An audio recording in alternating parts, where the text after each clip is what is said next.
Weekend imeze gute bakunze BBC gahuza miryango? Ndaje ngo turebere hamwe amwe mu makuru y'ingenzi yaranze iki cyumweru dusoje.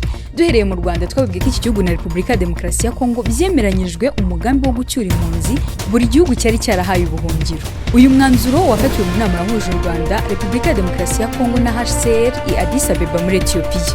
Mandi makuru twabagejejeho mu ntara y'Uburasirazuba hari abahinzi bahinga kandi bagahunika ubwatsi bw'amatungo aho babugurisha aborozi mu gihe cy'izuba ryinshi. Mu Rwanda kandi komisiyo ishinzwe kugenzura imikoreshereze y'umutungo wa leta PAC yatangiye kubaza ibigo bya leta ku makosa agaragara muri raporo y'umugenzuzi mukuru w'imari ya leta y'umwaka wa 2024 na 2025.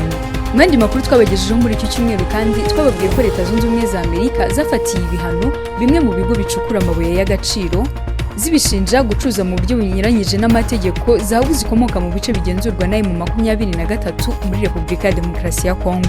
Muri iki cyumweru kandi Perezida w'u Burundi Evariste Ndayishimiye yagiriye uruzinduko muri Repubulika ya Demokarasi ya Kongo aho yaganiriye na mugenzi we ku mahoro arambye mu burasirazuba bwa Repubulika ya Demokarasi ya Kongo.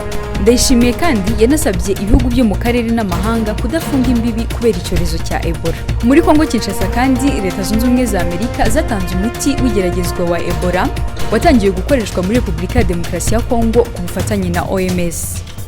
Mu yandi makuru twabagejejeho muri iki cyumweru kandi muri Kenya twababwiye ko Minisitiri w'Ubuzima muri iki gihugu yasabye imbabazi urukiko kubirebana n'ikigo cy'Abanyamerika cyari cyateguriwe kwakira ndetse no kuvura abarwaye Ebola.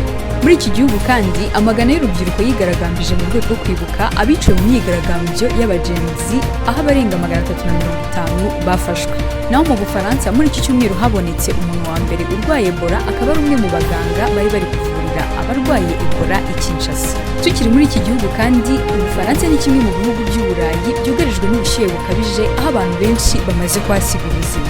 Muri iki cyumweru kandi twababwiye ko muri Venezuela iki gihugu kibasiwe n'imitingito ibiri ikomeye aho yahitanye ubuzima bw'abaturage batari bake ndetse n'amazu n'ibikorwa remezo bigasenyuka. Twababwiye kandi ko igiciro cy'ibitoro bidatunganyije cyagabanutse kigera hafi ku madolari 72 ku kagunguru nyuma y'amasezerano y'agahenge k'iminsi 60 hagati ya Amerika ndetse na Iran. Aya namwe mu makuru y'ingenzi twabagejejeho muri iki cyumweru. Kora subscribe, like, share ndetse utange n'ibitekerezo byawe muri comments maze urushaho gukomeza kubana na BBC gahuza miryango mu makuru agezweho.